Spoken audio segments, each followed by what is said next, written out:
ladies and gentlemen, boys and girls, children of all ages, of course. This is another episode of The Spot, episode 54, season 3, episode 7. Yeah, there's a lot to discuss. Like, a lot. I mean, we're at the precipice. Is that the word? Precipice? Of course, I'm one of your hosts, Yeezy Yon. Gonna take over for this episode on behalf of Mighty Young as well. But we're in the precipice, we're near the finale. Episode starts off smooth. Stacy has a nightmare of being arrested, and I thought it was real until everything kind of got rushed in terms of the dream. But otherwise, though, she's, for being under Tommy's thumb, she's worried about being caught since she's compromised, and we'll have to see how that plays out. But Shanti and Tommy confirmed the Viagra triangle is theirs to operate because Claudia's out of the picture, and why did I keep forgetting her name? But Claudia's girlfriend or whatever, her mom will keep shut basically per Shanti, and so the deal goes on. But Peter, who's the Albanian who suffered from seeing the bar get shot up, tells Tommy that's people got shot up by people in masks, and he thinks that the Flynns or the Irish people may be responsible since it was a former Irish bar. And next scene, you gotta get Stacy just giving a mayoral campaign speech. Again, nothing too crazy, just standard. But Tommy finds out about the coalition moving to vote for moving Fent with Chinatown, and Tommy's being pushed out of the coalition. The Sampson brothers are back at it together, and this is probably the worst duo that could have probably happened. You got a drunk Diamond, and you got junkie Gennard. See how that plays out, I guess. But Miguel tells the insane princess to strap up because they're warring with Ortega and the Marquez cartel. But this isn't under Shay's orders, so keep that in mind. But Tommy and Diamond briefly argue over selling fentanyl. Tommy and Diamond essentially tell Gennard to go link up with Vic, and Diamond's like, yeah, Gennard, you go do it. And Gennard thinks he had top control because he made the deal with the fentanyl, the Chinatown. But Diamond's looking at it like, well, hold on a sec. Listen to Tommy because he's still in the top dog. He didn't say it like that, but that's how Gennard saw it. And Gennard tells Vic that if he doesn't listen, he's gonna have to roll up on Ray.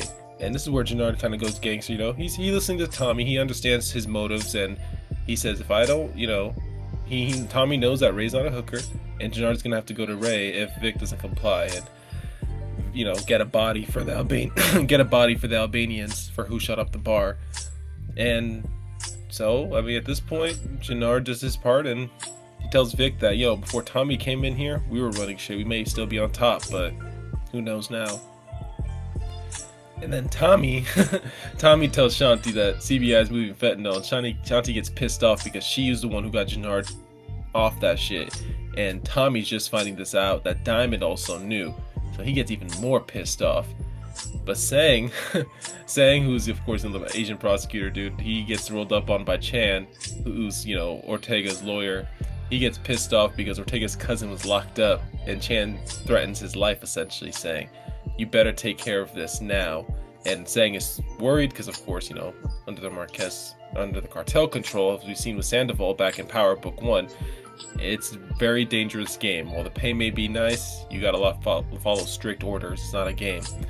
And so Tommy rolls up on Stacy at the bar, telling her like, hey, he needs information on any cases that come towards him, and Tommy will be forwarding it to Stacy for protection because she's the top prosecutor, and she doesn't like this, but she can't do much because she got that blackmailed by Colin's witness, the person who witnessed Vic kill Colin, or didn't witness it per se, but knew that it happened. That witness was compromised as well.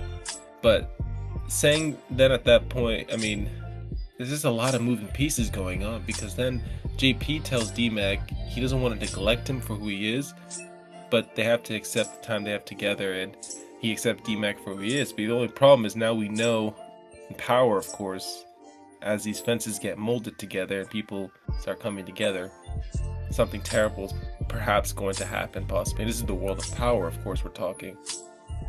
So, hopefully for the best, right? But then, in a nice brief moment as well, in the middle of the show, Tommy and Maria discuss their baby's gender and names, just having some fun, just talking, relaxing. A good vibe for Tommy, instead of seeming serious all the time. But then Diamond, drinking as usual, tells Kendra, who, if you recall, was a CO in prison at the time, that was around when King Kilo was also, locked up as well. Basically says that Diamond tells her that, we got to move Fenton to prison walls, and she disagrees because, drops bodies, causes attention, they don't need it. And Diamond's saying, I'm not asking, you're moving this. And he's kind of being threatening, this is drunk Diamond, we don't like it. But Sang then questions, who the anonymous tip was from Stacy, but Stacy won't tell him. And this pisses off Sang because he's like, I need that answer. I need to know what led to that arrest to know exactly what occurred. Because Sang, of course, knows it wasn't Ortega's cousin, but now it's a problem. But Jenard and Tommy meet at the barbershop, and Tommy tells Jenard, he's got to learn his place. He's like, deliver this bag for Shanti at this club. We got to make some moves. Jenard's like, whatever, it's his business as usual, but he's still pissed that he has to be a bag boy, essentially, which, from Jenard's perspective, if you ran CBI for 15 years, then you got to take orders from some guy from New York. I understand the frustration, especially if you're in Chicago, but at that point, Vic has to clip his homeboy Connor in an offering, who tore up the Albanians/Irish bar. He was, Vic's best friend based on that mini monologue, and it was sad, but it was something that had to happen. And then Stacy essentially visits Maria, which is a big no-no because it was at Tommy's place, and she warns Maria that Tommy's a dangerous person. So it's like, okay, he's a dangerous person, but now Stacy's kind of getting into dangerous territory. But then the next scene, this is forced. Power levels up every scene. Jenard just goes to the club for the drop, but Shanti isn't there. But then he gets seduced by some hoes working at the club, and Shanti catches him in the act. And they break up on sight. They have a big fight. Shanti straight up tells him, like, you ain't nothing without me. And Jenard starts talking back, saying, you weren't here. I was supposed to get some. And Junkie Jenard at it again, but Tommy pays that hoe because it was all a setup. So it all worked out in his favor. But then Stacy, next scene, has to give a brief interview with someone from the paper about her personality, being the righteous person. And maybe this is a step in the right direction for her. We don't know her next passion for what she's going to do next against Tommy, because now JP, D-Mac, and Genesis are all having dinner. It's an impactful dinner too, because now JP's feeling more closer with D-Mac into his personal life, like who Genesis is, seeing that Genesis cares about, D-Mac's personality and his life going forward, and JP's just happy that D-Mac has a positive role model, someone on the outside of the game, and including JP as well. But next scene we get into a little depressing part because Stacy tells Bobby she's compromised. She looks for comfort because she's lost, she doesn't know what to do, but then she sits up and meets with Tommy. She doesn't tell Bobby who it is directly, but he knows it's Tommy, but she's like, I'm gonna set up and meet with Tommy and handle this. But then Miguel gets jumped by some Ortega hitters, but they fail. Some butter knife, not even puncture him, nothing. Miguel took on 2 hitters, it was crazy. So we're gonna have to see how that plays out down the road, but Shanti tells Tommy everything. Diamond and Jenard plan to get D-Mac killed, serve him up to King Kilo, all that jazz. And Tommy, in a fit of freaking rage, pulls up to the barbershop and he's confronting Diamond on what Shanti said. And when he knows it's true, they get into the biggest fight, not biggest fight, but a big fight that you knew was gonna happen between 2 partners, but you never knew when. And here it was, a fight, and Diamond clearly won. He was beating up Tommy. You see Tommy trying to get out of the barbershop, go up the stairs. He's probably trying to grab his piece or something because, he's not used to this kind of brutality. But then all of a sudden, the scene just cuts to the next scene where Miguel's talking with Shay. He needs permission to take on Ortega's men. Shay says, without a proper functioning army, they can't win no war. And Shay says, no, you're not fighting. And then Tommy meets with Stacy in the last scene. He's clearly not hearing it. His hair messed up, just got his ass whooped. And she says, I can make a comeback. So he's like, I can make a comeback, I can bounce back from this. But you're done. So you're under the arrest for the murder of Claudia Flynn. And Tommy just shoots her right away. Kills her. It's one of the things where you look at that and know that there could have been cameras anywhere, but Tommy just didn't care. He did not care at all. And that just adds to the brutality of who Tommy Egan is, who he's become now at this point. Chicago has roughed him up to the point where he doesn't care. He just took out a top prosecutor, U.S. attorney running for mayor, with at least a few people now knowing who it would be.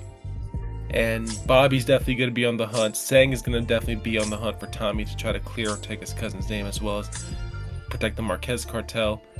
But then on top of that, you got Shay and Miguel having issues about going to war. You got the Chinatown deals going on. You got all these people being factored in now to the point where there's one big blowout of a war that's going to happen. So we'll have to find out, because right now we're definitely in the precipice, near the end of it.